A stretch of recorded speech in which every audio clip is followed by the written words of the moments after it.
Alors, je tiens d'abord à dire que c'est vraiment un plaisir pour moi que de vous parler ce soir dans ce cadre très ouvert. Et c'est important. Et je tiens à remercier tout particulièrement les organisateurs de m'avoir invité à m'exprimer sur ce très délicat sujet qu'est la guérison. Je les remercie aussi de m'inviter à participer au débat demain, parce qu'en effet, je pense que dans le champ de la santé, mais aussi pour un public intéressé, il est absolument indispensable d'échanger, de discuter, de dialoguer.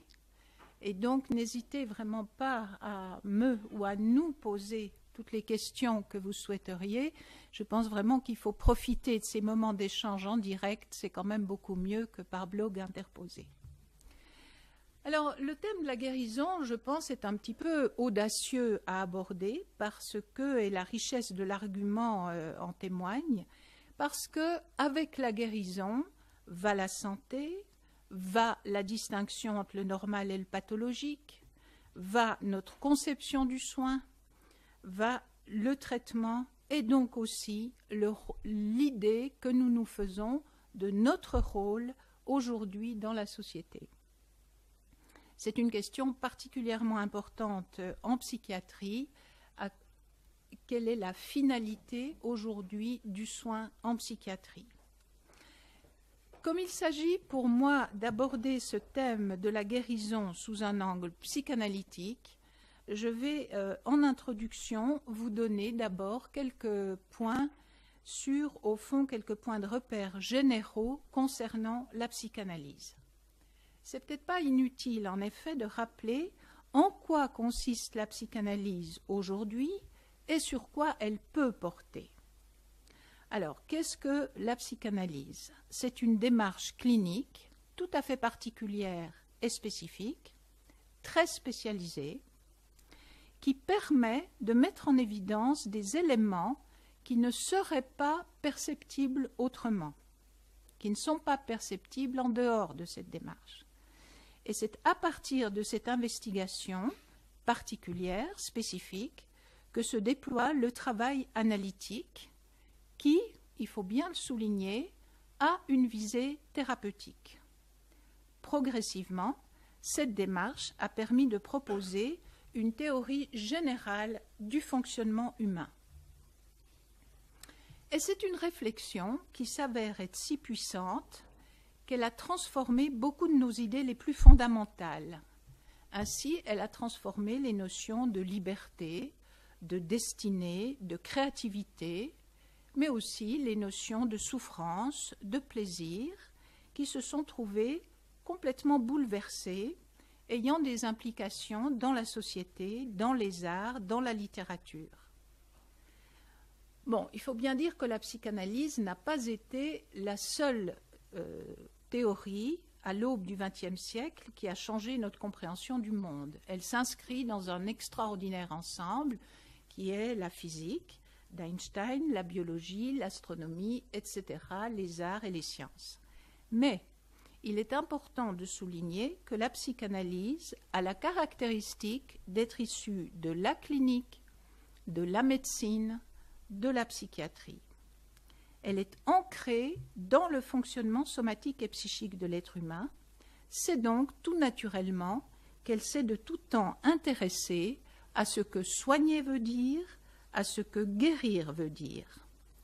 Qu'elle s'est intéressée à définir la santé versus le pathologique et qu'elle s'est intéressée à faire évoluer ces notions en vue d'avoir un impact dans le champ sociétal.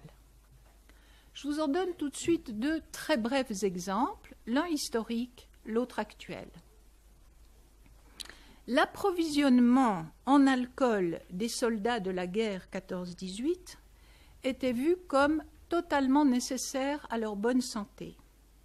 C'était alors une notion assez vague. L'alcool, à l'époque, a sûrement contribué à diminuer les angoisses que beaucoup d'hommes ressentaient dans les tranchées. Mais cela ne les a pas guéris de ces terribles angoisses. Cela s'est même fait au détriment de leur santé, tant physique que psychique. On voit bien là toute l'évolution de la notion de santé. Évidemment qu'il ne viendrait à l'idée de plus personne de fournir en cannabis ou en vin rouge les jeunes recrues pour soigner leurs angoisses. Mais ce qui m'importe ici, c'est de souligner que les premiers psychanalystes se sont très tôt penchés sur ces états d'angoisse aiguë déclenchés par la guerre. Ils ont très tôt proposé des traitements et ils ont participé au débat de l'époque. On en trouve très clairement les textes. Ont-ils guéri ces soldats en souffrance? C'est tout sauf certain. Mais ces pionniers de la psychanalyse ont apporté des éléments extrêmement importants pour soigner ces états qui, à l'époque, n'étaient pas encore connus. En d'autres termes, les psychanalystes ont apporté des éléments inhabituels et quelque peu dérangeants sur cette clinique qui concernait des patients dont on ne comprenait pas encore le fonctionnement. C'est dire que les psychanalystes n'ont pas hésité à investiguer des situations qui n'étaient pas encore connues. Une vraie investigation, une vraie découverte. Et d'ailleurs, ils ont amené des éléments nouveaux qui sont encore utilisés aujourd'hui dans les traitements post-traumatiques, qui étaient nouveaux à l'époque, mais qui sont encore utilisés. Et puis, ils ont participé à un débat très important, qui était un débat très conflictuel, parce qu'il y avait toute une partie de la médecine qui voulait simplement faire retourner au front le plus rapidement possible ces patients, ces soldats. Et donc, les psychanalystes ont dit que ce n'est pas parce qu'ils étaient un peu moins agités qu'ils étaient guéris pour autant. Ce très bref exemple nous permet de retrouver certaines des caractéristiques de la démarche analytique. C'est une démarche particulière qui donc investigue, comme je l'ai déjà dit, mais j'ajoute là, qui ne craint pas d'investiguer des états pas encore répertoriés. C'est en outre une démarche qui a une visée thérapeutique, je l'ai dit, et j'ajoute maintenant, qui ne craint pas de traiter sans garantie de succès, sans être sûr de guérir. En d'autres termes, on n'a pas privé les soldats d'un traitement psychanalytique alors même qu'on ne savait pas vraiment ce qu'était la souffrance traumatique. Deuxième exemple, tout à fait actuel, celui-là. Le débat sur les procréations médicalement assistées. Des psychanalystes participent à des commissions d'éthique qui travaillent sur ces thèmes. Pourquoi? Eh bien, parce que la psychanalyse a des choses à dire sur ces points limites où s'entremêlent la biologie et le désir. La stérilité est-elle une maladie? Une procréation médicalement assistée et aboutissant à une naissance est-elle une guérison? Ce n'est pas très simple de répondre à ces questions et la psychanalyse ne se détourne jamais de ce qui n'est pas simple. Alors maintenant, je reviens à la place que la psychanalyse occupe aujourd'hui. Son champ d'action s'est considérablement élargi au fil du temps. Bien sûr, persiste la psychanalyse, la psychothérapie psychanalytique et le psychodrame, mais il y a bien plus que ça, et ça va nous intéresser, je pense, tout au long de ces journées. Il y a toutes sortes de techniques, et la pratique analytique se décline en de multiples formes et dans de multiples champs. Il y a le très vaste champ des soins psychiatriques, bien sûr, mais il y a aussi, et c'est particulièrement développé ici en Suisse romande, il y a tout un travail qui se fait en milieu carcéral. Le travail du professeur Bruno Gravier est particulièrement important de ce point de vue-là et représentatif de ce lien que la psychiatrie et la psychanalyse peuvent entretenir de manière importante. De même qu'actuellement, aussi pour les soins en milieu pénitentiaire, le docteur Rebellé en Valais développe aussi cette partie-là. Mais il n'y a pas que cet aspect, bien sûr, des soins. Il y a aussi toutes les personnes âgées qui ont besoin et nécessitent des soins où la psychanalyse a son rôle à jouer. Il y a bien sûr les personnes précarisées et les analystes ont leur place dans ces traitements. Dans les soins à domicile, avec des équipes multidisciplinaires, j'en donnerai un exemple tout à l'heure, dans le jeu avec les enfants bien sûr, et la liste est loin d'être exhaustive.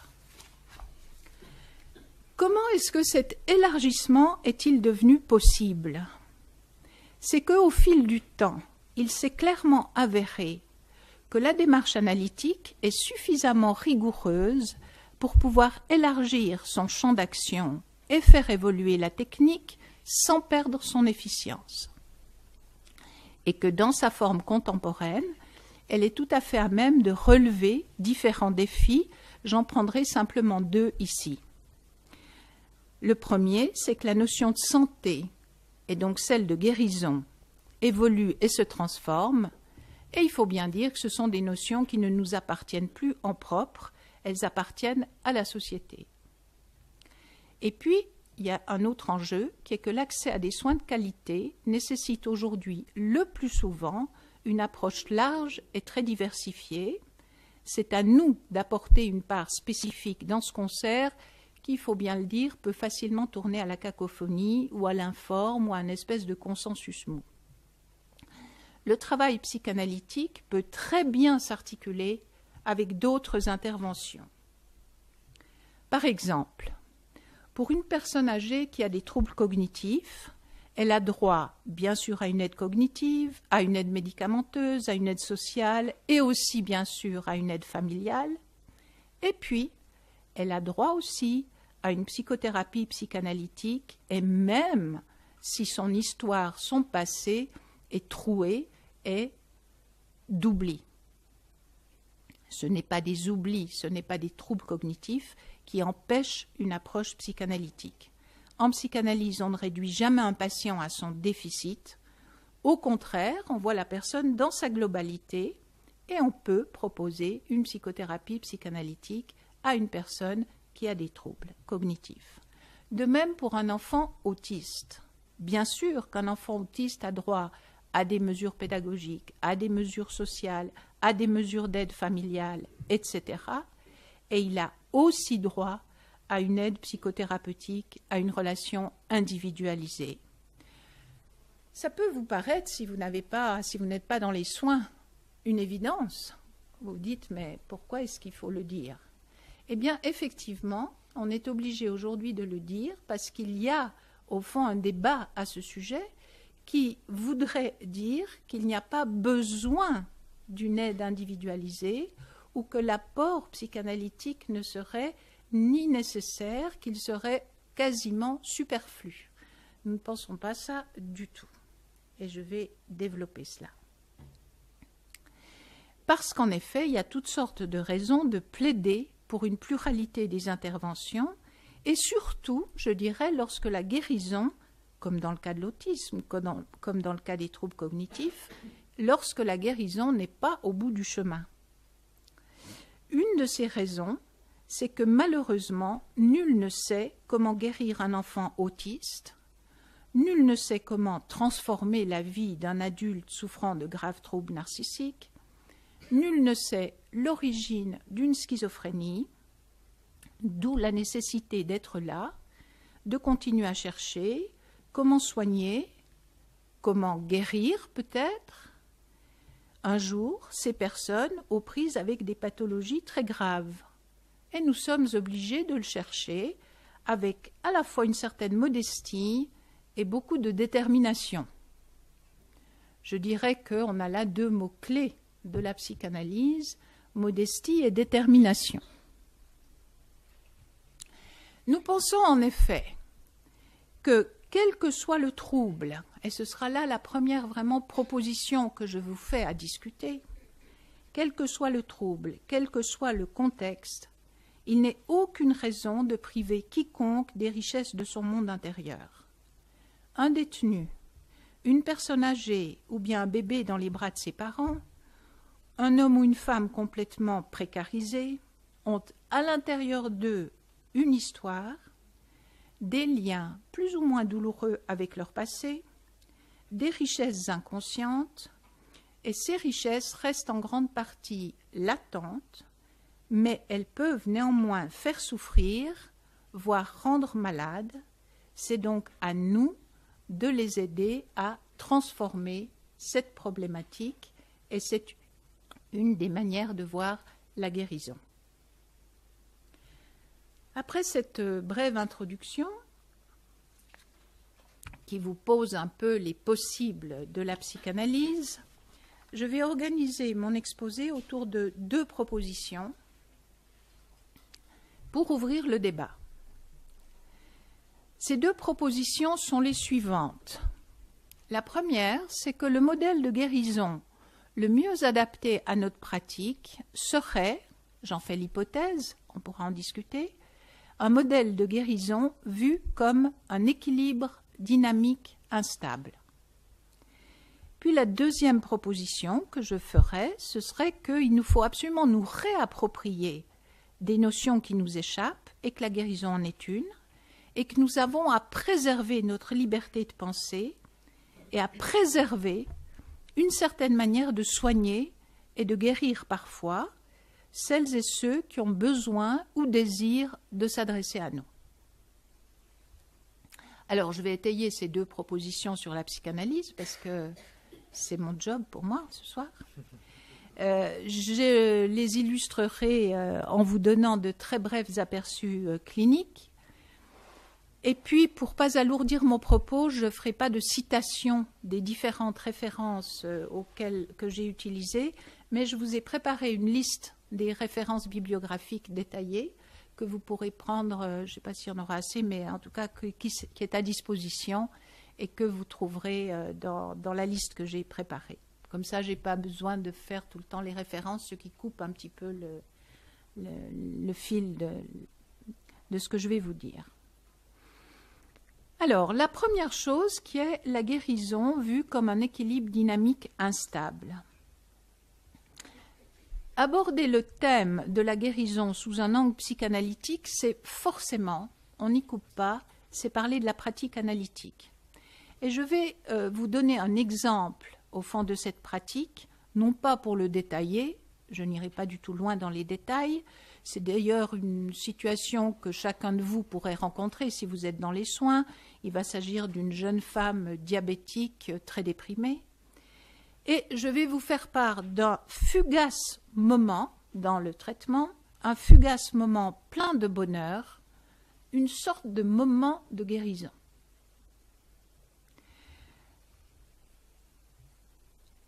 Les patients aussi gravement atteints qu'une jeune femme diabétique ont aujourd'hui heureusement droit au traitement complexe du diabète, bien sûr, mais aussi à un traitement psychiatrique si nécessaire et surtout à un traitement psychothérapeutique.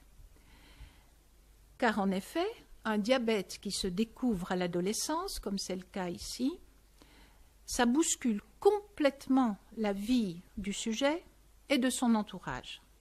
La maladie, le diabète, inguérissable pour le moment, perturbe l'entier de ce qui doit se passer à partir de l'adolescence, c'est-à-dire le travail d'adolescence qui, lui, est imposé par la nature.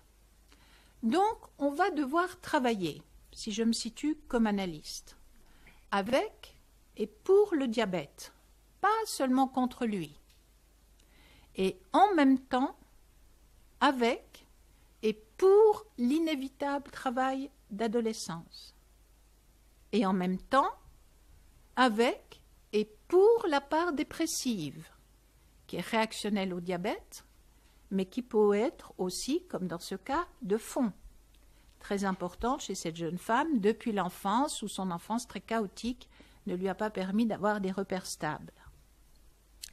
Je dois tenir ensemble tout cela. Je ne peux pas désolidariser une chose par rapport à l'autre. C'est un des points analytiques importants, c'est que la psychanalyse ne désolidarise pas une chose chez l'être humain, mais le prend dans sa globalité.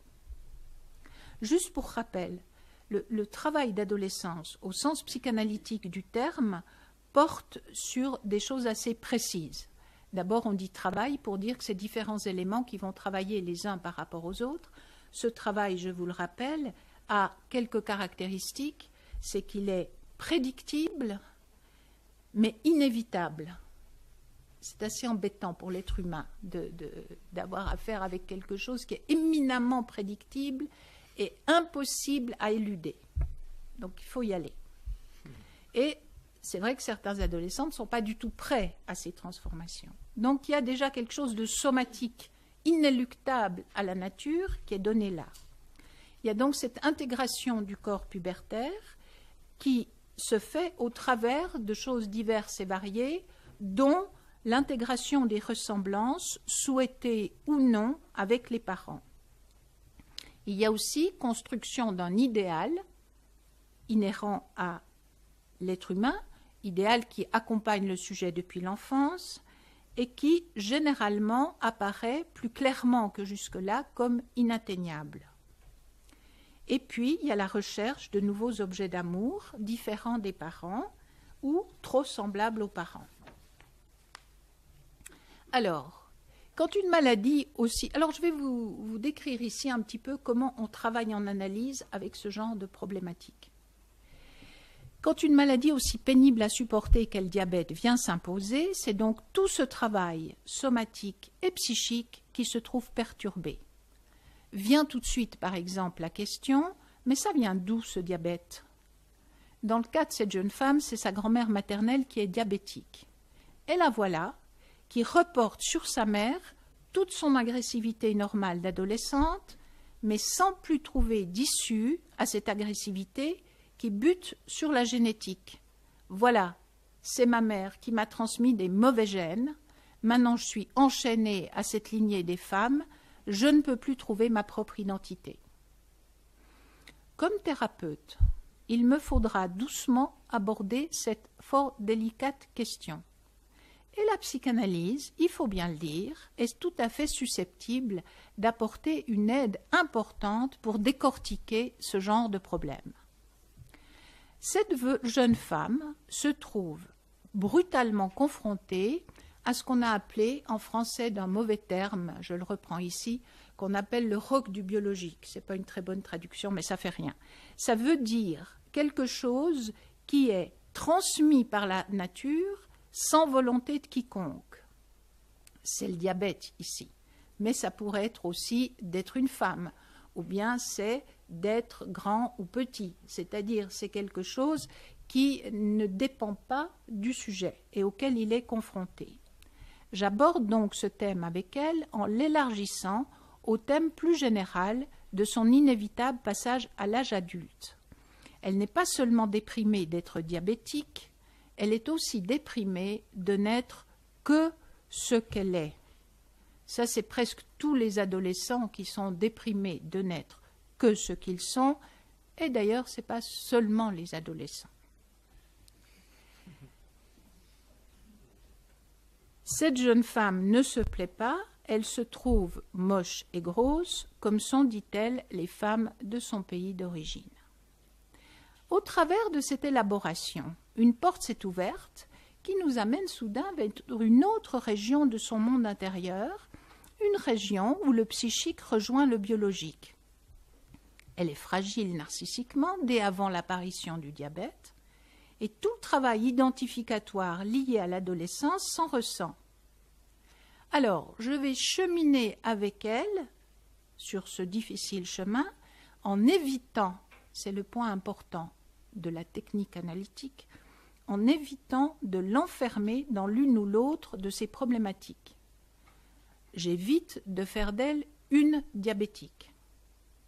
J'évite de m'apitoyer sur son sort, sur lequel il y a quand même de quoi s'apitoyer, je trouve. Je veille à ne pas me laisser happer par sa tristesse. J'apprivoise l'idée que la guérison pour le diabète n'existe pas, ou du moins pas encore. Et je cherche à construire une nouvelle idée de guérison. Je n'ai aucune certitude, mais cette recherche me motive, m'évite l'ennui et le découragement, et me permet en outre de bien délimiter mon action. Par exemple, concernant le diabète, est-ce qu'elle guérira? On ne peut pas l'exclure, je crois, tant les recherches sont actives dans ce domaine. Peut-être que sa génération en bénéficiera, mais en tout cas, ce n'est pas pour tout de suite. Je peux tabler sur ses progrès, je me tiens au courant de ce qui se discute, et je lui en fais part, parfois, discrètement. comme un point à l'horizon. Mais je ne lui fais aucunement un cours sur le diabète, ce n'est pas mon rôle. Je propose simplement une sorte de contrepoint à son désespoir quand elle s'effondre et qu'elle a l'impression que le diabète est un ennemi intérieur, incontrôlable et qu'on ne peut pas apprivoiser, un ennemi destructeur qui l'empêchera de construire sa vie d'adulte.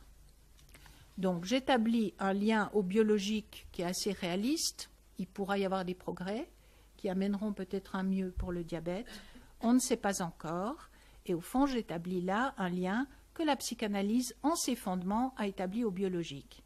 Freud ne cesse de dire qu'au fond, on trouvera des choses qui changeront notre compréhension du fonctionnement. Au fil des entretiens, je la mobilise discrètement sur son narcissisme, son envie de bouger, sa peur du conflit et sa crainte de devenir adulte. Et voilà que, progressivement, vont apparaître, rien de très extraordinaire, hein, je ne vais pas présenter un miracle thérapeutique, progressivement vont apparaître des mouvements psychiques divers qui un jour se manifestent par l'achat et l'utilisation régulière d'un vélo d'appartement. Là, vous pouvez me dire que c'est un peu étrange que je vienne vous parler d'un vélo d'appartement. Ne pensez pas que je me suis transformée en coach.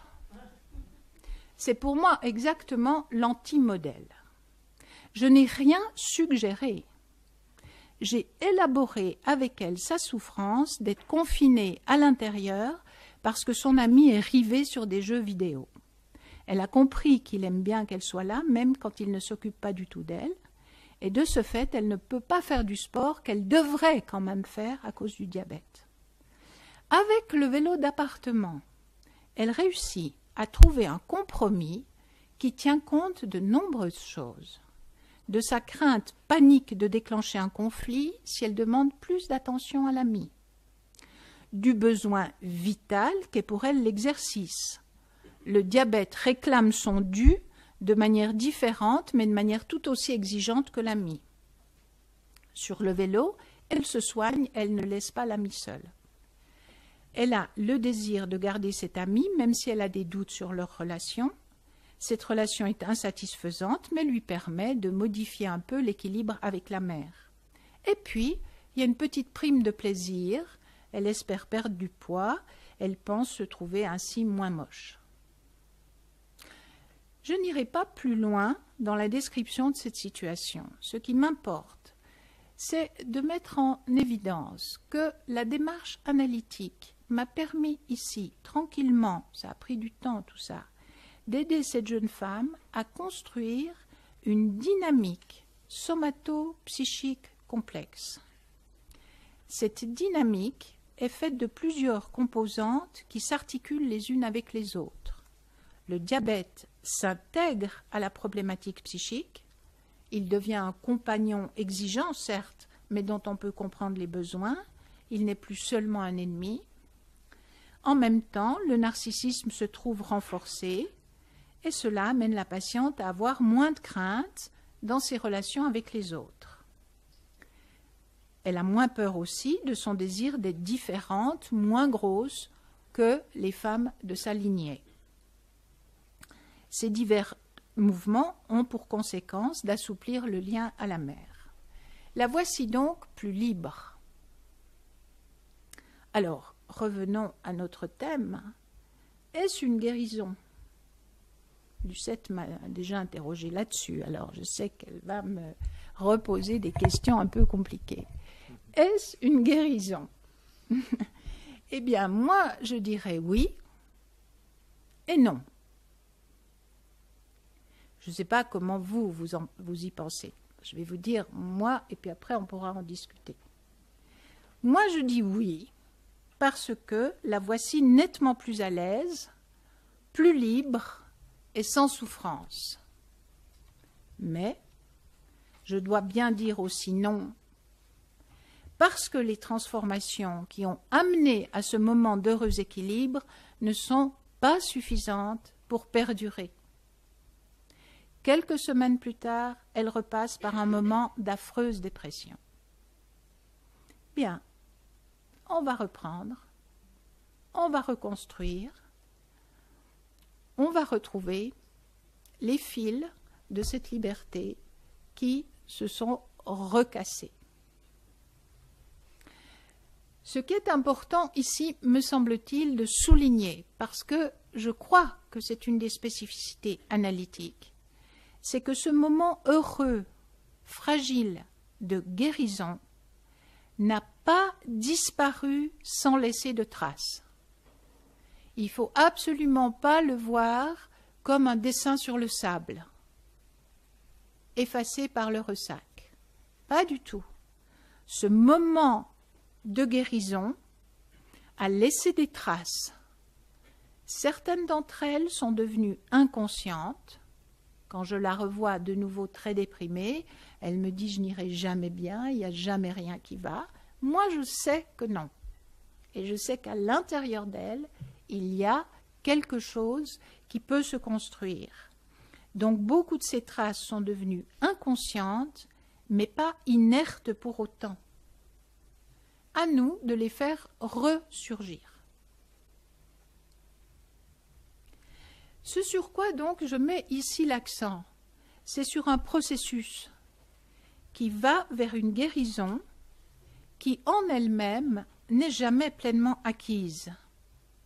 Le processus est sans fin et donc on se démarque de l'idée d'atteindre un rétablissement ou un retour à l'état d'avant la maladie. D'ailleurs, ça, vraiment, la notion de rétablissement est tout à fait contraire au raisonnement analytique, parce qu'on n'est jamais le même. Enfin, l'expérience transforme, et donc il n'y a pas de possibilité de revenir à un état identique à l'état antérieur. Guérir, c'est pour nous, au fond, rétablir un ensemble de mouvements psychiques qui se sont altérés, modifiés ou arrêtés, et ce processus a certaines caractéristiques. Nous n'en voyons jamais l'ensemble, car sa plus grande part est inconsciente, et il nous fait vivre dans l'incertitude. Son efficience globale est difficile à apprécier, et son évolution est en partie imprédictible. Il n'est pas facile de vivre comme professionnel dans l'incertitude. On aimerait bien pouvoir s'accrocher à parfois dire ce sera comme ceci, ce sera comme cela. Eh bien, en termes analytiques, dans le psychisme, c'est très rare qu'on puisse dire ça sera comme ceci ou comme cela. Donc, cette idée de voir la guérison comme un équilibre dynamique instable est très utile, me semble-t-il, sur un plan thérapeutique. Elle rejoint, il faut bien le dire, elle rejoint beaucoup des modèles de maladies d'aujourd'hui. Elle a été un modèle spécifique à l'analyse, mais aujourd'hui, elle est un des modèles qui pense la maladie comme un équilibre instable. Et comme aussi une manifestation qui n'est pas toujours celle de la pathologie. Pensez à ce qu'on appelle une rémission, par exemple. Est-ce qu'une rémission dans un cancer est-elle une guérison ou bien est-elle quelque chose qui reste pathologique, prêt à ressurgir? On ne sait pas très bien. D'ailleurs, la terminologie n'est plus très claire. Vous savez qu'à partir d'un certain moment, on dit premier nouveau cancer. Et on ne dit pas rémission. Et il y a des discussions sur à quel moment est-ce que c'est encore une récidive, ou est-ce que c'est un premier nouveau cancer. Donc, sur la question de la récidive, on ne sait pas très bien si ça vient sur une rémission qui était un état de santé, ou bien un état qui reste un état qui a quelque chose d'une potentialité pathologique. La maladie allergique nous donne aussi ce genre de modèle très important et qui va me permettre de faire un recoupement avec la psychanalyse. Une personne allergique au pollen est-elle guérie en hiver? Non, mais c'est un problème important.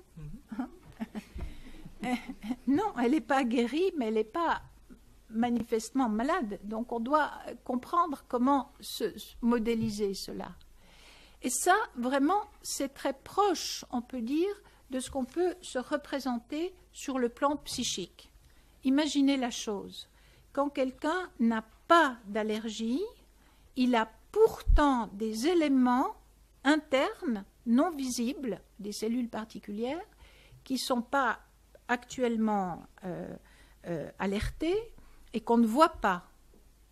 Elles sont inconscientes, elles ne sont pas visibles, elles sont latentes. Elles ne sont pas manifestes.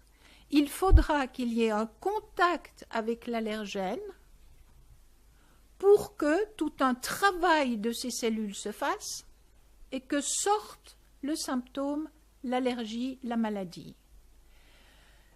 Pour ceux d'entre vous qui connaissent bien ou qui connaissent la théorie analytique, vous voyez que j'ai décrit quelque chose de très précis, qui est le travail psychique qui fait passer du latent au manifeste. On en a tous d'ailleurs, sans aucune maladie, sans même d'allergie, une expérience qui est celle du rêve. Vous savez tous que quand vous avez fait un rêve, vous avez certainement tous l'expérience de dire « Ah oui, mais c'est parce que j'ai vu un tel hier que j'ai fait ce rêve. » Bien, cet petit rappel à l'extérieur a été rameuté des éléments qui sont apparus dans le rêve et où vous vous dites « Mais comme c'est drôle, j'ai revu telle partie d'une maison d'enfance ou d'un lieu que vous n'aviez pas du tout à l'esprit le jour avant. » Donc il y a un travail qui s'est fait qui, d'éléments latents, sont devenus manifestes. Donc on a là toute une série de transformations qui se font tout le temps et qui nous donnent de nouveau un modèle de la maladie où la maladie est un système latent, inconscient, pas visible et pourtant pas inerte pour autant. Et cela nous intéresse tout à fait parce que c'est souvent sur ce travail-là que nous allons appuyer l'action thérapeutique. Car en effet, c'est sur ce genre de travail que se forment le rêve, le symptôme et certains comportements, mais aussi le travail du deuil que je vais maintenant évoquer de manière plus précise. C'est en fait sur ce type-là de modèle que s'est fondée la psychanalyse. C'est un modèle qui est très solidement construit dès les années 1900, qui est en rien obsolète et qu'on peut tout à fait réutiliser et continuer à utiliser.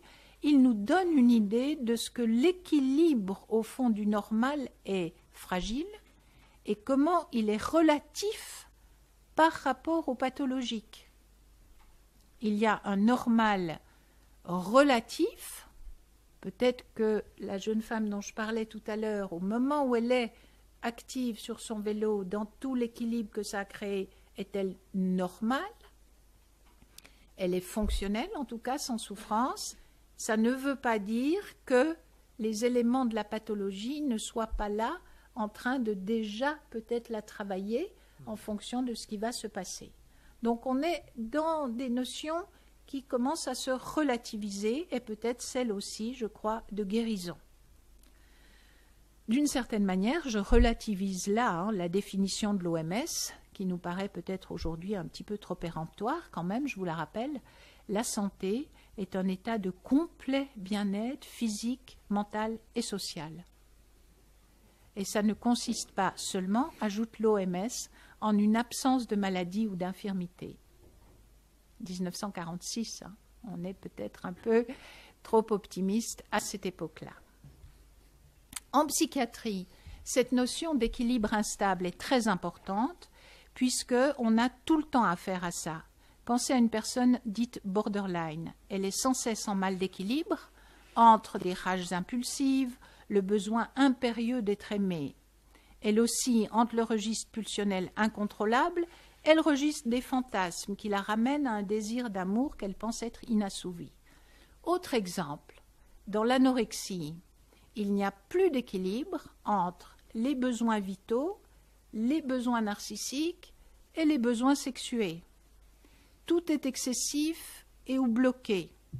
Et il faudra des traitements très compliqués, des interventions diverses, variées, pour rétablir un équilibre qui, il faut bien l'admettre, reste souvent précaire. On aura par exemple gagné sur la prise de poids, un peu. On aura gagné sur la reprise d'une activité. Ça a l'air bien. On se dit toujours que quand quelqu'un reprend un travail ou des études, c'est bien. Je ne sais pas si on a raison de penser comme ça, mais on a quand même cette idée. Mais sur le plaisir à vivre, pour ces jeunes femmes ou ces jeunes hommes, souvent on gagne très peu. Donc, vous voyez qu'on est sur tous ces registres, c'est difficile, difficile. Et on ne doit pas se contenter d'un registre plus normal que les autres pour se dire que ça va bien. Donc là, vraiment, cette notion d'équilibre instable est extrêmement importante. De même, dans un épisode délirant chez un tout jeune adulte, on doit tenir compte de sa difficulté de devenir un adulte, de ce que le délire le conforte dans un narcissisme mégalomaniaque, de ce que le cannabis lui apporte sur son psychisme ou sur sa neurobiologie, et on doit travailler avec tout ça en même temps. En même temps. Donc, nous sommes un peu des équilibristes à maintenir un cap vers une guérison qui est une sorte de point de fuite plutôt qu'un état. Et ça, nous avons à apprivoiser cette idée qui n'est pas facile à tenir tout au long des traitements. C'est pourquoi, j'arrive à mon deuxième point, il y a besoin de préserver notre liberté de penser. Nous ne pouvons et ne voulons pas nous laisser dicter ce qu'est la santé, ce qu'est le normal et le pathologique, ni en conséquence ce que nous devrions faire ou ne pas faire pour guérir quelqu'un. Il y a un débat actuel acharné sur la dépression. On nous dit que tous les deuils, toutes les pertes doivent être traitées, pas seulement traitées, médicamentées. Ça doit être fait, c'est écrit, noir sur blanc, dans des traités très importants, des traités internationaux. Sans plus de distinction aucune entre un deuil normal et un deuil pathologique. Est-ce que nous devons accepter ça? Non.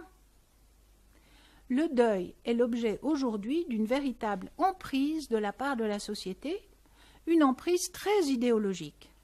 Par exemple, les personnes âgées en sont vraiment les victimes. Elles sont censées faire le deuil tout le temps, de ceci, de cela, de leur agilité, de leurs espoirs, et même de leur joie de vivre.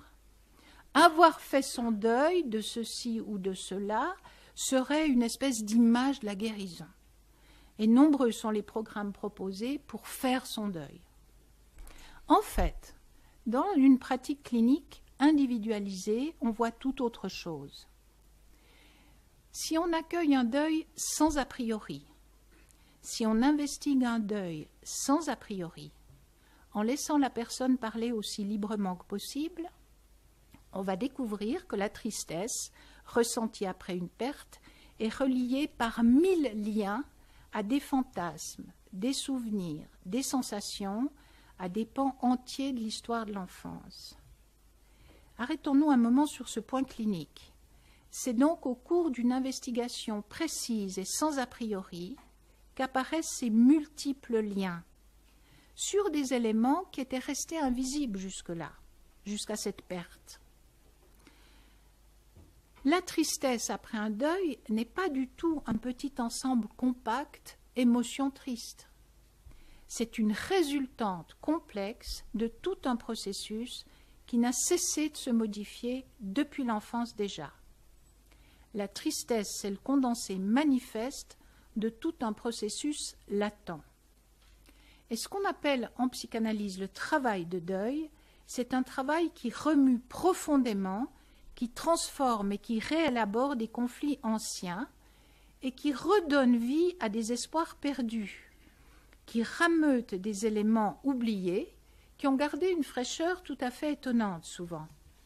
Des souvenirs qui étaient disparus peuvent revenir et semblent tout à fait vifs et étonnants par leur vivacité. Donc ces remaniements dépasse très largement le périmètre du deuil. Et en fait, ce travail de deuil amène sur des pistes tout à fait différentes les unes des autres. Certaines personnes restent tristes et vivent très agréablement. D'autres personnes ne vivent pas de tristesse et font leur deuil pourtant. Vous en avez quelques exemples dans la littérature. Si vous lisez la dernière page de Kafka, La Métamorphose, vous verrez que la famille qui revient de l'enterrement de ce terrible cloporte est déjà en train de penser à réorganiser l'appartement et à déjà passer à autre chose. C'est un deuil qui fait un peu froid, mais qui inquiète, mais c'est une manière de faire un deuil qui, de toute façon, était certainement impossible à faire. Donc, il nous faut apprendre, et là aussi, nous faire à l'idée de ne pas entrer dans des schémas préétablis et, au fond, d'ouvrir à des formes inattendues de récupération. Nous devons préserver une manière d'appréhender le deuil sans a priori. Et on peut dire que ça, c'est une des spécificités de la psychanalyse, de toujours s'être intéressé à ne pas se laisser prendre dans des schémas et dans des schémas standardisés. Dans le livre Psychiatrie mode d'emploi, je repasse ici à un tout petit moment clinique. Dans le livre Psychiatrie mode d'emploi, nous avons décrit un travail pluridisciplinaire avec une dame à domicile en deuil. Après un grave accident, elle doit faire le deuil d'une partie de sa bonne forme physique. La plupart des intervenants trouvaient qu'elle ne devait pas reprendre son activité sportive, que ce n'était pas prudent. J'ai proposé autre chose, nous avons proposé comme analyste autre chose. La chose que j'ai proposée était la suivante. Il faut et il suffit d'organiser une discrète surveillance autour de cette personne âgée vivant seule et qui est en deuil. Il faut et il suffit d'aider l'entourage à supporter l'incertitude de ce qui va se passer. Il faut et il suffit d'évaluer cliniquement, au travers d'entretiens spécialisés, s'il y a des risques de bascule vers un deuil pathologique. Il faut et il suffit d'expliquer le pourquoi de cette abstinence thérapeutique à l'ensemble des intervenants. Il faut, dernier point, et il suffit d'être prêt à changer notre fusil d'épaule si des signes inquiétants apparaissent. Il n'est pas nécessaire de suggérer à cette dame d'arrêter son activité. On va la laisser chercher son chemin vers ce qui sera pour elle une guérison. Si elle reprend son activité et qu'il y a des risques, on verra. Si elle retrouve son activité sous une autre forme moins risquée, pourquoi pas? Mais en tout cas, notre idée à nous de guérison, là, c'est de l'aider à retrouver un état dans lequel elle puisse choisir par elle-même ce qu'elle souhaite faire. On considère que la guérison, ce n'est pas le retour à un état antérieur, mais qu'au contraire, c'est un véritable état de transformation. Est-ce qu'il a toujours son idée fixe? Il ne devrait plus quand même avec tout ce que je dis. Bon. Voilà. Alors, je vais, presque pour terminer, souligner 2 points. J'ai encore un petit moment. Oui, oui. Oui. J'ai promis de ne pas dépasser le temps. Là, je vais souligner 2 aspects très spécifiques qui découlent dans ce type de travail de la psychanalyse. C'est le fait que ce que je viens de vous dire, ça a l'air simple, mais ça nécessite un travail sur soi-même. Et puis, ça nécessite autre chose. Ça nécessite d'articuler très clairement les choses avec la théorie. Le travail sur soi-même, c'est de laisser cette femme âgée libre de vivre le deuil de sa bonne forme physique, sans lui donner de conseils, sans lui suggérer ce qu'elle doit faire. C'est un travail qui s'appelle un travail sur le contre-transfert ou sur la contre-attitude, c'est-à-dire sur ce que moi, thérapeute, pas moi, Madame Cartier, moi, thérapeute, je ressens dans cette situation. En fait, c'est important parce que ça nécessite, par exemple, dans ce cas, de s'interroger sur ce que je pense de la vieillesse, d'apprivoiser la peur que je peux en avoir, d'interroger les liens actuels que j'entretiens avec la vieillesse. Si, par exemple, je suis une très jeune élève infirmière qui effectue mes premiers stages Je peux très mal supporter le contact physique avec une personne âgée et je peux avoir tendance à me protéger aussi bien de la relation que du dialogue. Si je suis par contre un médecin très préoccupé par la maladie d'un proche, je peux avoir tendance à en faire trop avec cette dame de manière compensatoire. Dans les deux cas, j'empiète indûment sur la liberté de la patiente. Ainsi convient-il de rester modeste, attentif et de veiller à apprivoiser l'incertitude qui est inhérente à la vie humaine et de rester suffisamment mobilisé pour que quelque chose d'inattendu qui viendrait déstabiliser notre conception du deuil puisse servir au processus de guérison. Il y a vraiment là quelque chose d'important qui est de rester ouvert à quelque chose d'inattendu qu'on ne connaîtrait pas encore du deuil. Puis il y a un travail théorique à faire et de l'articuler à la pratique. Ce travail du deuil, par exemple, il est connu depuis très longtemps. Il porte, il faut bien le dire, en termes psychanalytiques, sur quelque chose d'assez précis, qui est l'ambivalence, au sens vraiment psychanalytique du terme. C'est un terme qui est maintenant galvaudé. On parle de l'ambivalence comme d'une petite hésitation consciente. Ah, il était très ambivalent, dit-on de quelqu'un, parce qu'il ne sait pas s'il veut retourner sur la tombe de sa mère ou pas. Ce n'est pas de l'ambivalence, ça, c'est de l'hésitation. L'ambivalence, au terme analytique du terme, c'est des contradictions dont le sujet ne se rend pas compte. En particulier dans le deuil, il est difficile de mettre en évidence une rage ou une violence contre l'objet perdu, et on pense que cette ambivalence fait partie du développement de l'être humain, qu'elle serait même présente dès la naissance. Amour et haine, envie d'aimer et de détruire. Et probablement cela fait partie de l'être humain de toujours. C'est ce qui explique en partie, au niveau de la société, la répétition des guerres. Et pourquoi est-ce que les guerres se répètent? Une question d'actualité posée en des temps anciens par les analystes. Et au niveau individuel, par la question de la répétition de comportements suicidaires. Dans un deuil, il s'agit donc d'apprivoiser l'idée que la guérison ne passe pas seulement par un progressif et tranquille détachement de l'objet perdu, mais d'une bataille non dénuée d'une certaine violence et qu'il est tout à fait nécessaire d'aborder. Entendre quelqu'un qui est soulagé de savoir que son conjoint ne pourra pas guérir d'une affection très grave nous met en émoi et nous ébranle. Il peut s'agir d'une haine actuelle contre cet objet, mais presque toujours, cela fait référence à une haine ancienne héritée de l'enfance. Pour l'enfant, en effet, l'idée de la mort d'un parent est essentiellement ambivalente. C'est une perte d'amour, mais c'est aussi l'espoir d'être plus libre.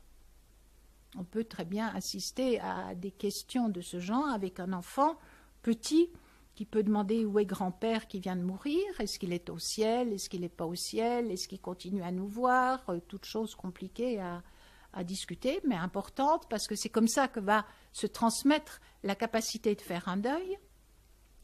Et l'enfant dit, mais papa, est-ce que toi aussi tu vas mourir? Ben oui, un jour, moi aussi, je vais mourir. Ah ben c'est bien, c'est moi qui serai le chef.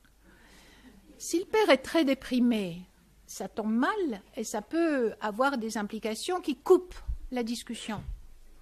S'il n'est pas déprimé et qu'il voit ça comme la vie qui passe, et oui, qu'en effet, il sera un jour plus lui le chef, alors la discussion peut continuer et il y a quelque chose d'une élaboration qui va prendre sa place à ce moment-là et qui sera une aide à la perte et aux deuils ultérieurs.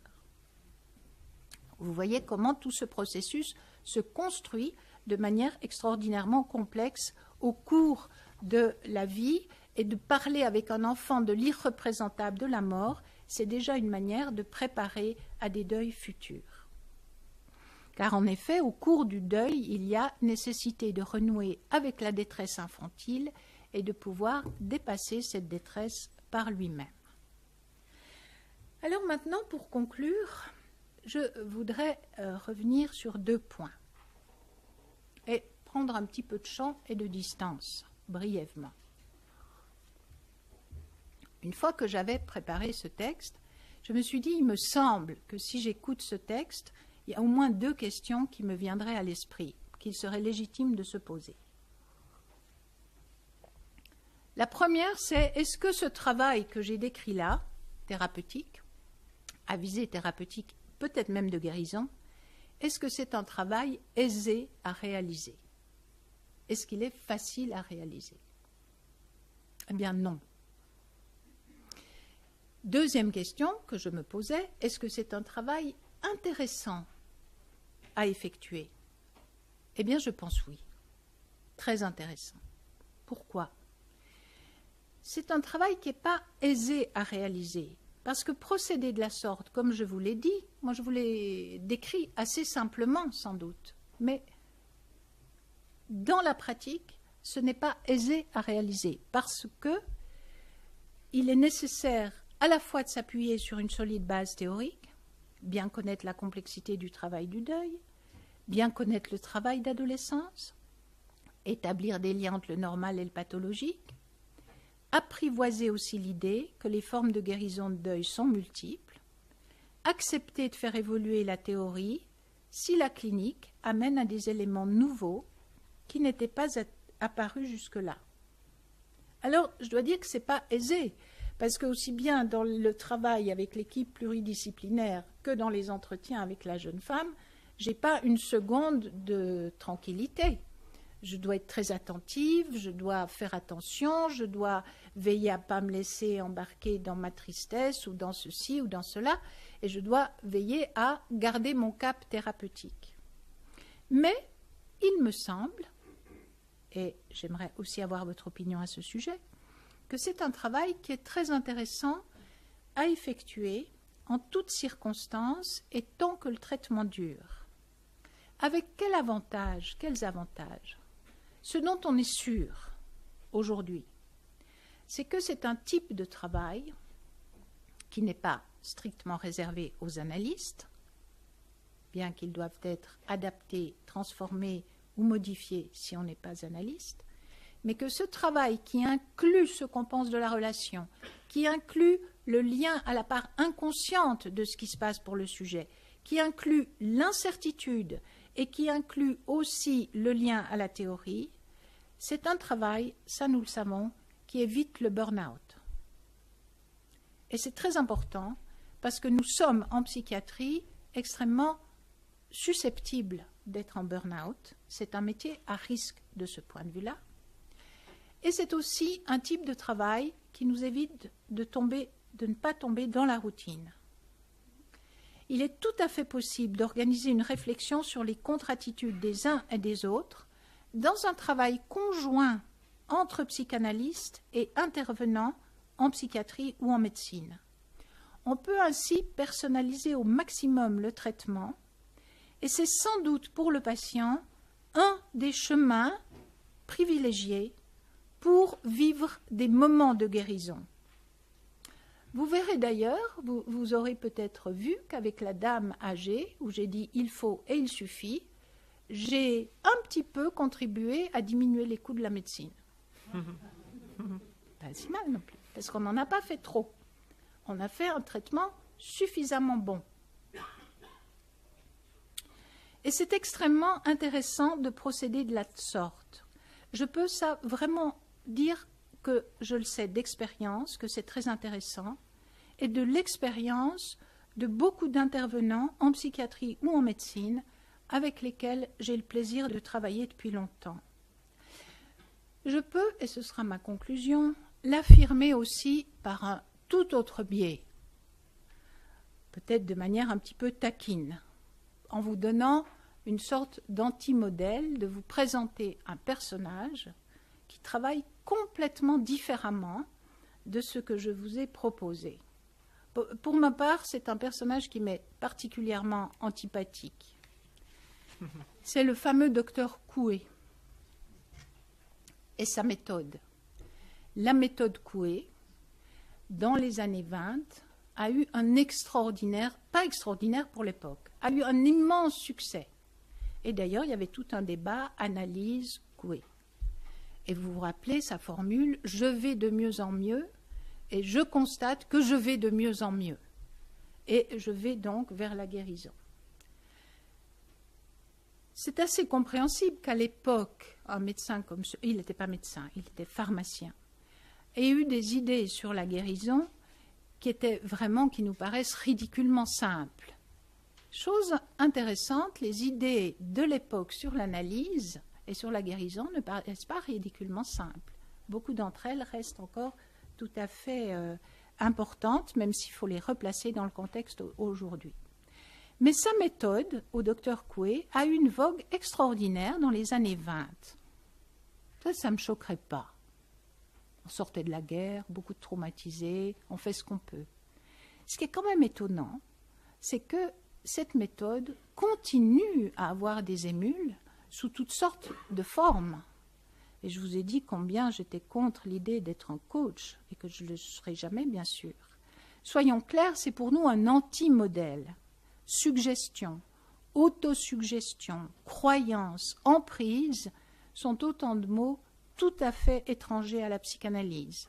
Je vous ai mis une excellente référence sur l'histoire de la méthode Coué au travers du siècle, dans les références que je vous ai données, un livre tout à fait sympathique et intéressant à lire. Alors, laissons là M. Coué et poursuivons notre travail, qu'il s'agit de poursuivre, comme l'a si bien dit une de nos collègues d'ici de Lausanne, Christiane Schaffner, qui a fait un compte-rendu de notre ouvrage, en disant que ce travail nécessite attention, discrétion et durabilité. Je m'arrêterai là. Je vous remercie de votre attention.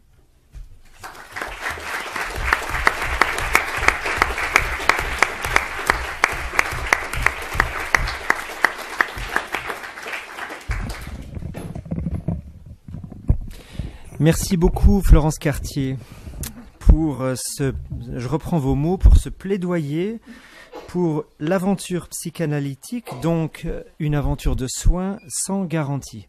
C'est quand même assez fort dans une période où règne le contrôle de l'efficacité des traitements, de tenir effectivement bon la barque et de dire voilà, c'est sans garantie, et d'autre part que la guérison, au fond, tient en un équilibre instable et on ne sait pas comment on peut inclure l'incertitude. C'est un paradoxe, mais on va peut-être déplier cette idée, ou un peu maintenant, ou demain. En tout cas, elle va être, je crois, très importante dans nos échanges.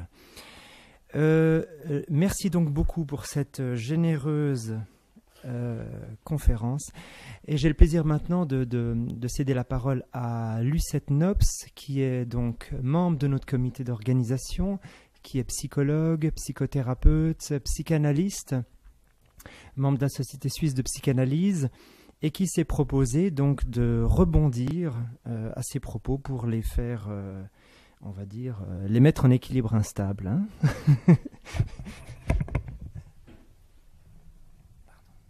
Merci.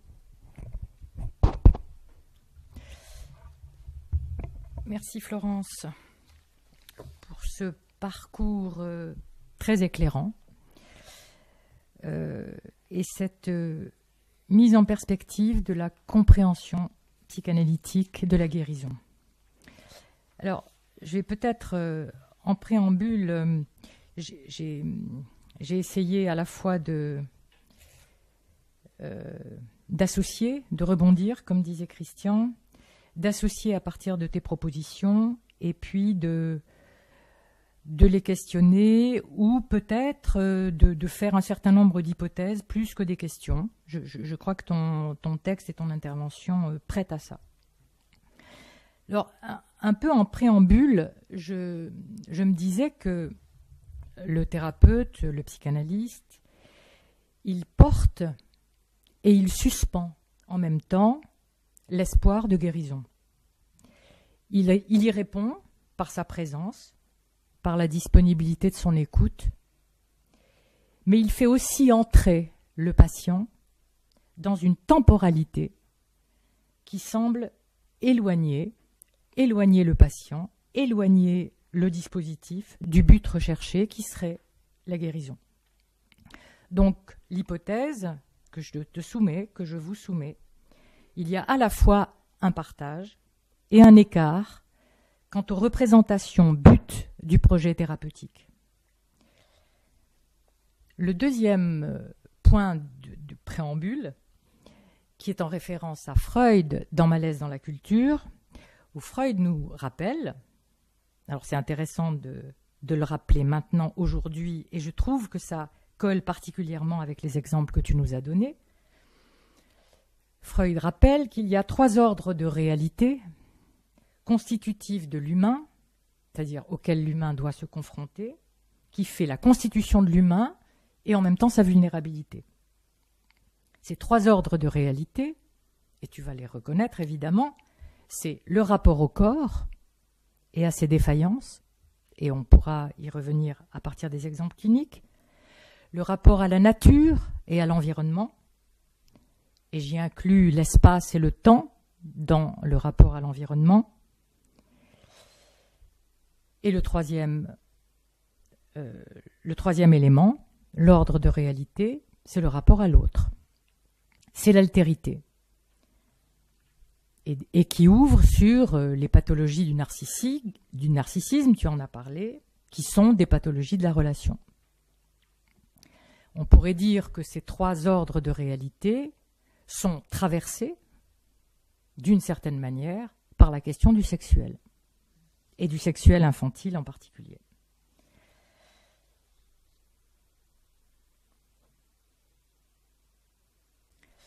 Alors cette idée incurable, comme nous le notions dans l'argument, on la partage tous d'une certaine manière.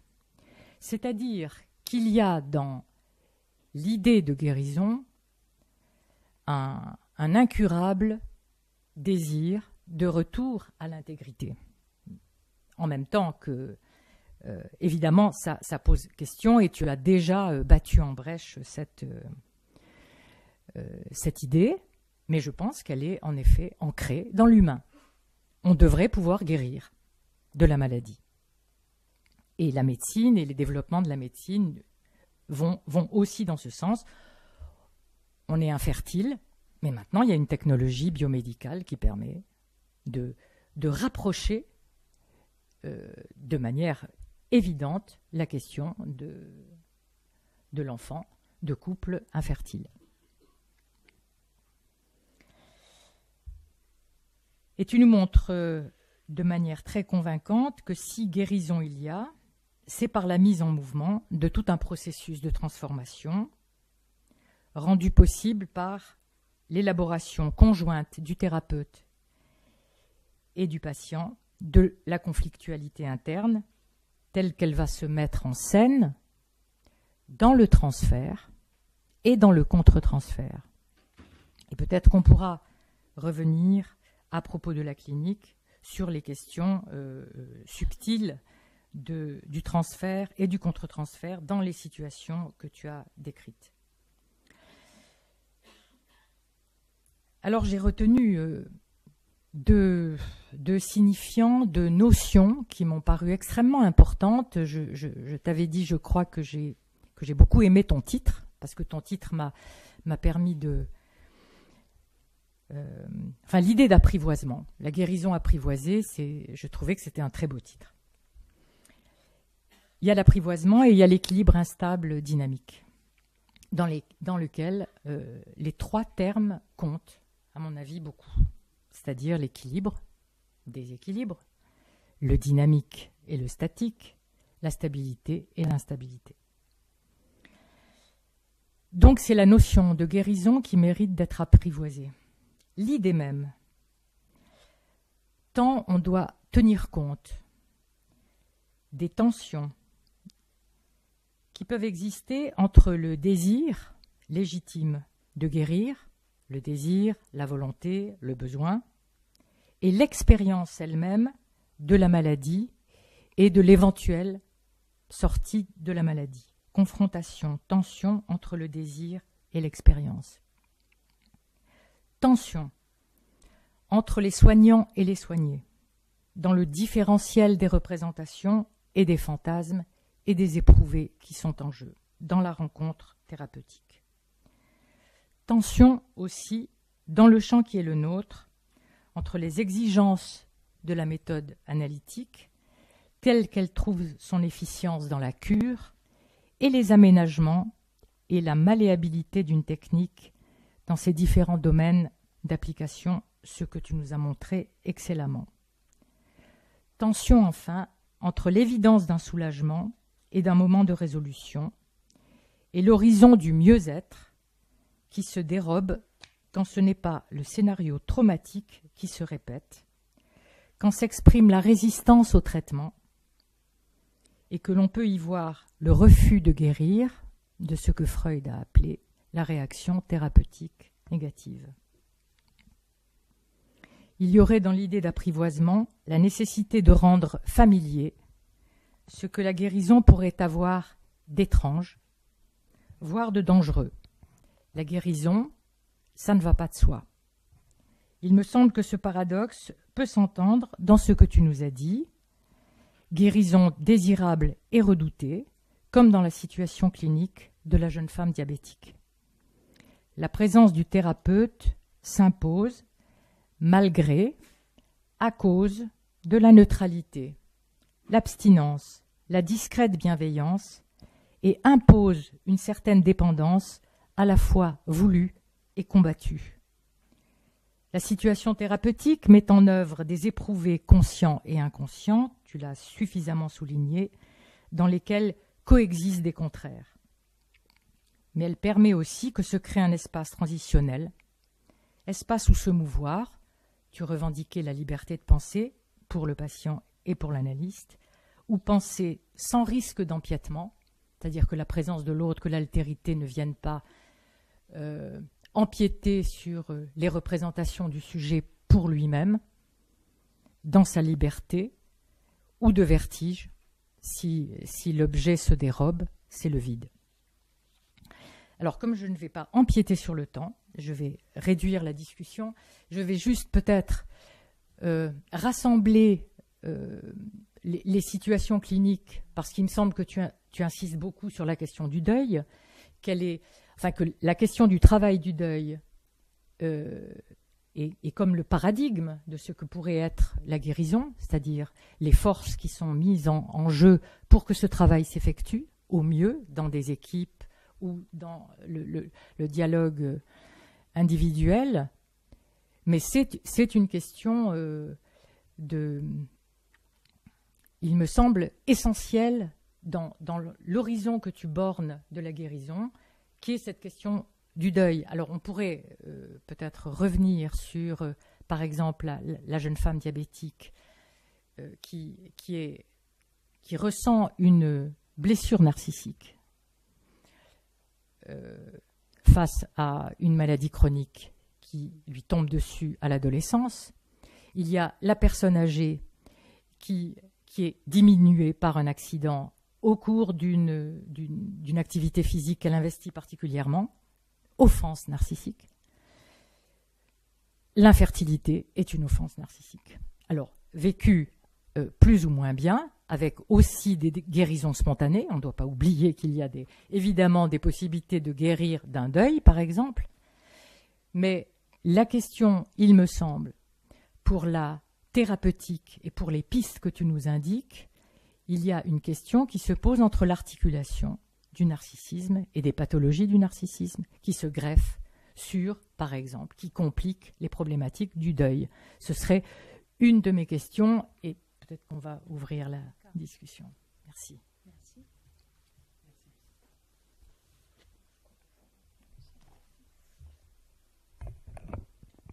Donc Florence Cartier nous propose de ne pas répondre directement maintenant, mais plutôt de vous donner du champ, et évidemment qu'on ait un temps donc élargi maintenant d'échange à partir de la conférence du rebond de Lucette Nobs.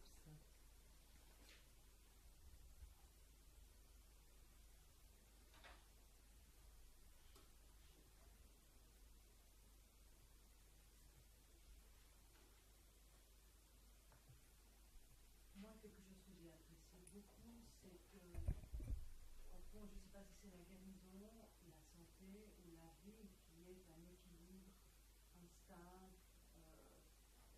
On n'est jamais sûr de quoi que ce soit. Mais je me dis, dans les cas que vous avez cités, ils avaient tous acquis la capacité de guérir, même si c'était provisoirement, même si c'était pour ressusciter. Et je me dis, c'est peut-être que de cet ordre-là, la guérison. Parce que là, je crois qu'il y a un changement dans la possibilité de changer son état. Donc, dans la procréation de cette maladie, de ce trouble, de ce déséquilibre, et de savoir qu'on peut y faire quelque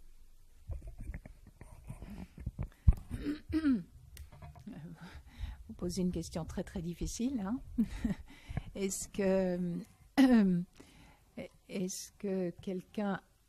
vous posez une espèce de question sur est-ce qu'il y a un acquis ou est-ce qu'il n'y a pas, ou est-ce qu'il y a des personnes qui n'auraient pas ça. Et alors l'analyse pense quand même qu'il y a toujours. Il y a toujours. Même dans des situations, ça va rejoindre un peu ce que tu posais comme question, il y a toujours un espoir. Il y a toujours un espoir de trouver quelque chose qui permettra un petit mouvement de vie et de guérison. Avec les anorexies, j'ai donné l'exemple où c'est tellement difficile de récupérer des équilibres satisfaisants.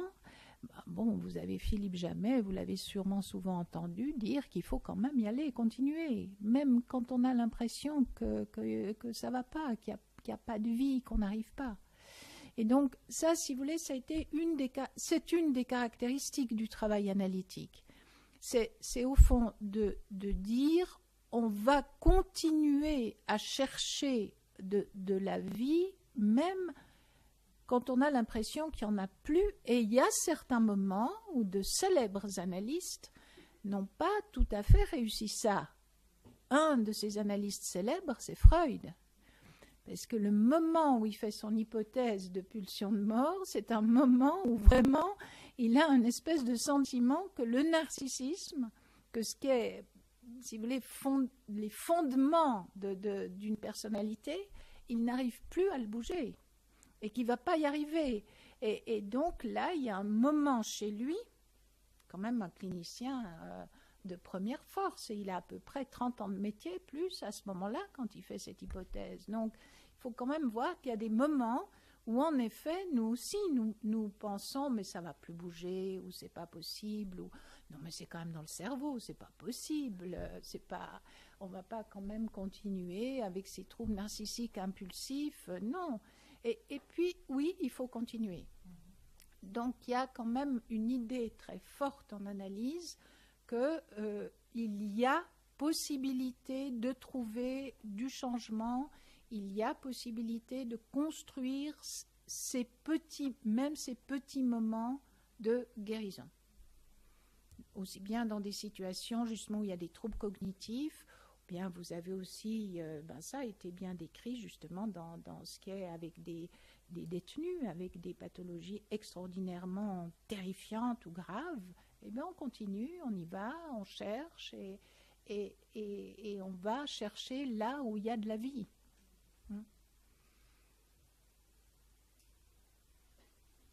Oui, une question.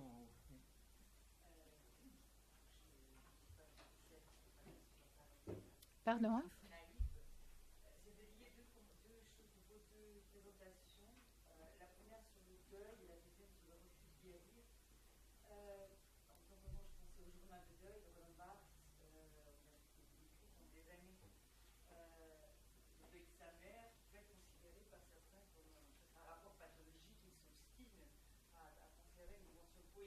Oui. Oui. Or, justement, on lui disait que basculait de quelque chose qui était pathologique. Vous-même, vous avez dit la différence entre un deuil normal et un deuil pathologique. C'est là où je dis que si votre spécialiste ne connaît pas la différence. Dans quelle mesure le travail thérapeutique peut faire des personnes qui sont dans ce refus de guérir, que vous-même, en tant que clinicienne, que vous êtes dans l'incertitude entre le normal et le pathologique, avec un patient, par exemple, qui allait voir son discours qui peut être proche, c'est pas, Bon, je vais vous répondre, mais vous m'inquiétez un peu. Est-ce que j'ai dit refus de guérir? Ah non. Ah, d'accord. Non, parce que ah oui. D'accord. Alors, non, parce que pour moi, c'est pas une expression que je pourrais utiliser.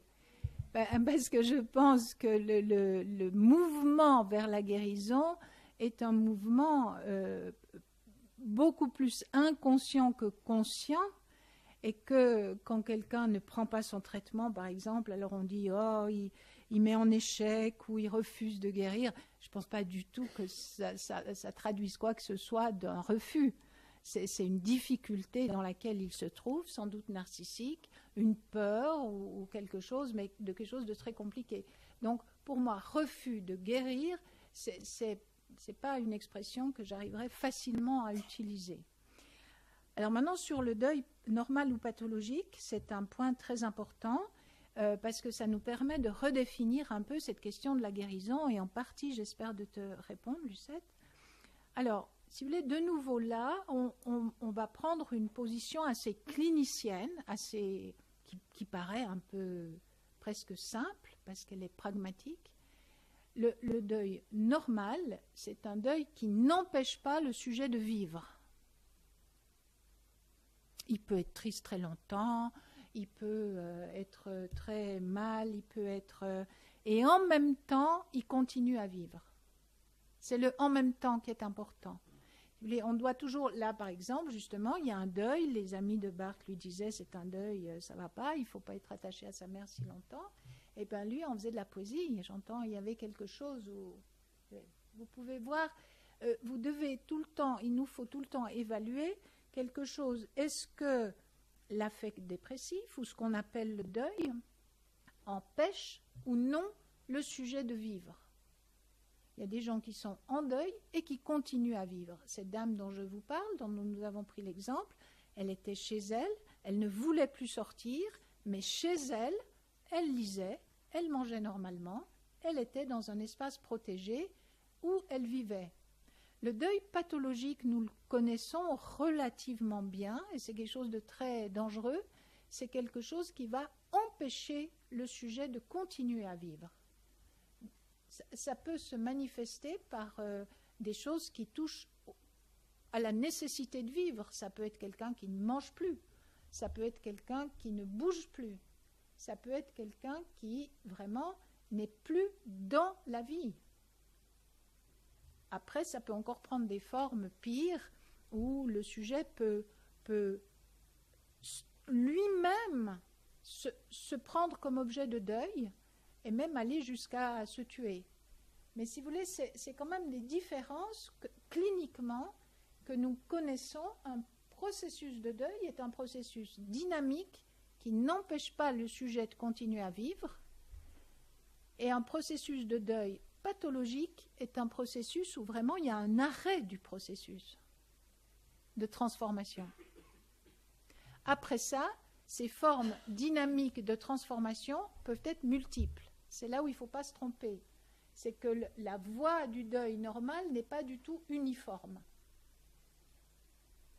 Je ne sais pas si j'ai répondu à votre question. Alors, je peux maintenant y venir parce qu'il y a antérieur à tout ça, parce que ce qui va généralement aboutir à un deuil dit pathologique, qui s'appelle en termes techniques la mélancolie, c'est déjà antérieur. C'est quand la capacité de deuil n'a pas été construite déjà pendant l'enfance. Et que cette capacité de deuil, de faire un deuil, elle se construit sans doute dans les premières semaines de la vie. Que déjà d'avoir à passer une nuit dans son berceau est déjà une manière de perdre quelque chose qu'il y avait avant, qu'il n'y a plus, et qui a déjà les prémices du deuil. Et puis de manière après plus organisée, plus visible pour nous, c'est tout ce qui va se passer sur l'enfance, au moment où l'enfant parle, où l'enfant s'informe et qu'il demande qui est mort, qu'est-ce que c'est que d'être mort, comment c'est d'être mort, qui va mourir, et qu'il y a toute une transmission de ce qu'est la perte qui va permettre de construire cette capacité ensuite de faire un deuil. Et on peut, nous, parfois, un peu prédire, pas complètement, mais un petit peu prédire si un deuil va être pathologique ou pas. Je donne juste un exemple. On avait un patient qui était depuis toujours dépendant de ses parents, et finalement la psychiatrie avait fait un grand pas, pensait-elle, en lui ayant trouvé un studio à 20 mètres de chez ses parents. On parlait d'autonomie, comme on aime bien en parler. Et puis voilà que son père est décédé, et ses frères et sœurs ont dit « Ah ben c'est lui qui va aller s'occuper de sa mère ». Moi j'ai juste dit « Attention, il va y avoir un deuil pathologique ». Puis on l'a laissé dans son studio. Donc vous voyez, c'est quelquefois des choses très très concrètes qui nous travaillons sur... on sait là que c'est pas possible. Voilà.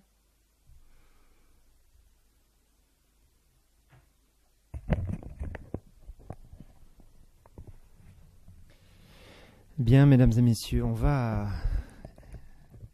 s'arrêter là.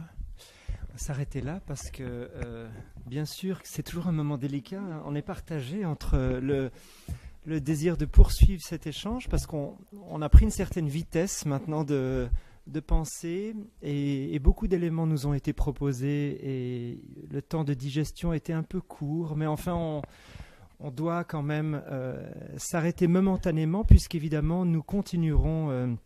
et avec Florence Cartier et avec Lucette Nobs demain à réfléchir à ces questions-là avec les autres personnes invitées.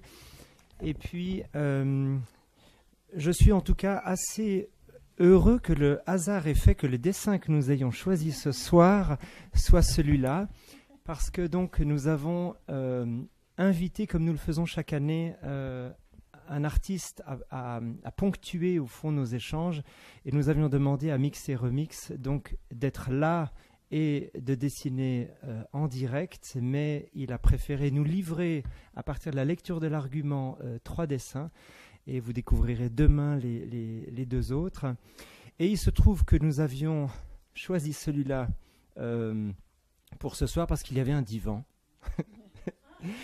mais que je crois que la remarque qui a été faite en dernier, la question posée depuis le fond de la salle, a mis en évidence une certaine distinction à maintenir, je crois, entre Florence Cartier et Lucette Nobs par rapport à la question de la guérison. Florence Cartier disant, de manière incurable peut-être, c'est une provocation, j'espère utile, il y a toujours la possibilité de guérir. Lucette offrant un contrepoint, disant il y a possibilité de refus et oui. Mais chevillé au corps, toujours l'espoir de guérir. Voilà. Tout un chacun, c'est-à-dire pour les soignants et les soignés. Ce qui pose la question de l'espoir et de la croyance, justement, qu'on va aussi aborder évidemment demain. Enfin, une ligne de tension que je voulais souligner. Oui. Oui. Non, mais je vais terminer. Donc, oui. Enfin, terminer vraiment, c'est-à-dire vous libérer de ce moment-là. Merci de votre présence ce soir, et puis bon retour donc chez vous. Mais vous souhaitiez donc rajouter quelque chose? Je voulais juste rajouter une chose pratique. Donc, il y a une bibliographie recto verso qui peut vous intéresser. Ceux d'entre vous qui êtes là demain, peut-être, je peux facilement en ramener si nécessaire. Donc, regardez si vous la... Merci.